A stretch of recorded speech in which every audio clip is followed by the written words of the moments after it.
How's it going, everybody? So in this section, we're going to talk about how different sessions, they influence different time frames. Now, before we get into the depth of that, we have to understand this one thing. When do we have big candles forming, right? What are the times when we have big candles forming? Because as we've discussed before, the bigger candles are only going to form when there's going to be volume in the market. Let it be the 4-hour candle, the 1-hour candle, 30-minute candle, 15-minute candle, whatever candles there are, right? The bigger candles are only going to form when you have volume in the market. We have to understand this one thing. So now, what we're going to talk about is going to be the 4-hour candles, and we're also going to talk about which sessions influence the 4-hour candles, because the 4-hour candles obviously have to be bigger. And we've also talked about that whenever you're trying to take a trade, you have to make sure that a candle is going to be a bigger candle. If you're missing out on those trades, you have to understand that, okay, when did this big candle form? Did this big candle form because there was volume in the market? Did this big candle form because there was a market open, pre-market open? Was there any news events at that time? Was there any breaking news happening? Sometimes you're going to have bigger candles form when there's going to be no volume in the market, right? Before the market opens, before even the pre-markets open, that's going to happen. So once we get into this, you're going to understand that how sessions are going to influence your time frame. Then specifically, we're going to talk about the 4-hour time frames. Okay, to start this off, we know that there are 6 4-hour candles in one daily candle. So we're going to write them down right over here. So we have the first 4-hour candle, 1, 2, 3, 4, 5, and 6, right? So we have 6 4-hour candles, and these 6 4-hour candles, they make the overall daily candle, right? Now, whenever we're looking at the 4-hour candles, we understand that not all 6 4-hour candles are going to be bigger candles, because some 4-hour candles are going to be smaller, some 4-hour candles are going to be bigger, right? And we also understand that if we have one daily candle, which looks like this, a bigger one, we understand that maybe there were only like 2 4-hour candles that made the daily candle bigger. Maybe there were 3 4-hour candles that made the daily candle bigger. So these things we have to understand. So we're going to talk about which sessions influence these 4-hour candles. Now, let's take a look at the first one. Now we need to understand when this first 4-hour candle starts. The first 4-hour candle normally starts at around 5 p.m. and goes till 9 p.m. Eastern time, right? We're only talking about Eastern time right here. The first 4-hour candle starts at 5 p.m., goes all the way up towards 9 p.m. Eastern time. Now, we have the second 4-hour candle. Now, once we're looking at the first one, which sessions fall in this first 4-hour candle? It's very simple. Which sessions fall in the first 4-hour candle? It's your pre-Asian and your Asian open.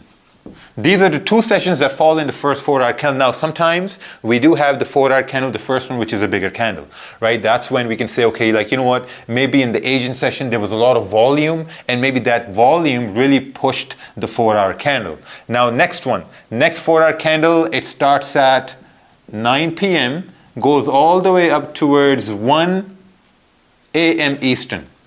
What's this time? Do we normally have volume during this time right here?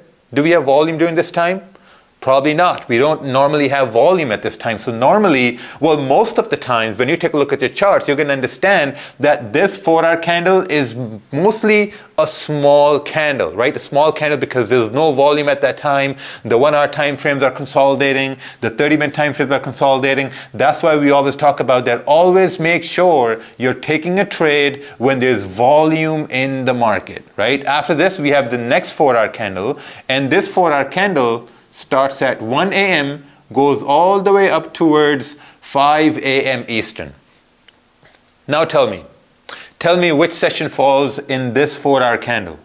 You have your pre-London. So in this session right here, in this 4-hour candle, you have your pre-London and your London open.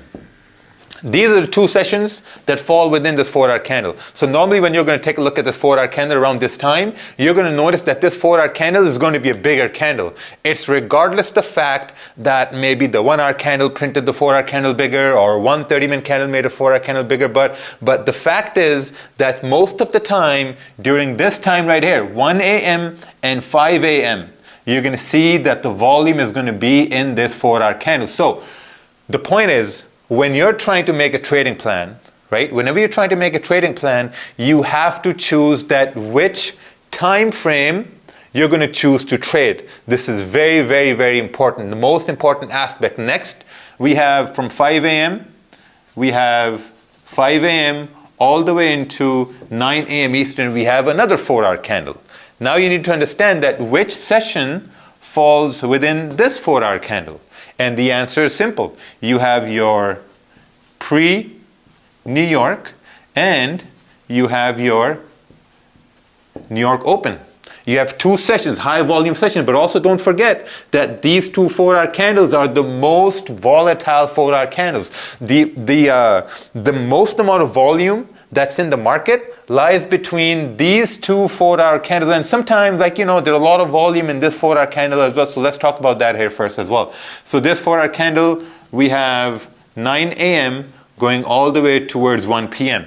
Now, which sessions fall in this 4-hour candle? Let's talk about that. We have the NYSE Open, and we have London Close in this 4-hour candle. Let's talk about the last one. This last 4-hour candle, we have from 1 p.m. all the way till 5 p.m. And normally there's not enough volume in this 4-hour candle. So because, price is consolidating, London is closed, Asian is closed, we're coming up to a close of the New York session. So normally there's no volume, and normally I don't see anyone trading at this time. So the only bigger volume time frames, or the only bigger volume sessions we have, they lie between these three 4-hour candles. We have 1, 2, and 3. So whenever you're creating a trading plan, you have to understand that, okay, which 4-hour candle am I going to focus on? Am I going to focus on the third 4-hour candle, which is where you have your pre-London and London Open? Am I going to focus on the fourth 4-hour candle or the fifth 4-hour candle? Because that's the idea, because you're only looking to trade when there's volume in the market. Because trust me, whenever your focus going up, because, okay, here's the thing. You're only trading one 1-hour candle or one 30-minute candle. And we've talked about that in breaking down the high time frames and the lower time frames. But right over here, we're only talking about how sessions are going to influence your 4-hour time frames, how sessions influence your time frames. So whenever I'm looking for a trade, I'm looking at where the next 4-hour candle is going to go. If I see that I have consolidation happening on the second 4-hour candle, I automatically understand that, okay, if we have consolidation happening on the second 4-hour candle, maybe the third 4-hour candle is going to be the move. Maybe the third 4-hour candle will move price where it has to go. So you have to visualize how the third 4-hour candle is going to form. And then you try to understand that, okay, you know what, the third 4-hour candle, it has my pre-London and my London Open. So maybe there's going to be a lot of volume coming in from these time frames. So I have to be ready to anticipate where the 4-hour candle is going to go. If there's no volume during these times and the 4-hour candle basically isn't that big of a candle, then you're trying to see that, okay, we probably consolidated, or let's say we had volume during Asian 4-hour candle and then we had no volume during this time, and then all of a sudden the pre-London and London Open 4-hour candle starts to consolidate right here. So maybe we're going to have volume in the fourth 4-hour candle, which falls in pre-New York and New York Open, right? So whenever you're trying to see when you're going to trade, you're trying to anticipate where the 4-hour candle is going to go depending on which session you're looking at. So whenever you're trying to make a trading plan, or whenever you're trying to see that which time you're going to trade, you have to focus on just one 4-hour candle. That's what I've done. That's what I've done for the past 5 years, 6 years. Only focused on one 4-hour candle, and we've talked about this a lot of times. Whenever you have a candle moving, there are billions of dollars moving in that candle. So your job is to just scratch the surface of that candle. Hope this helps. We're going to move on to the next section. Take care.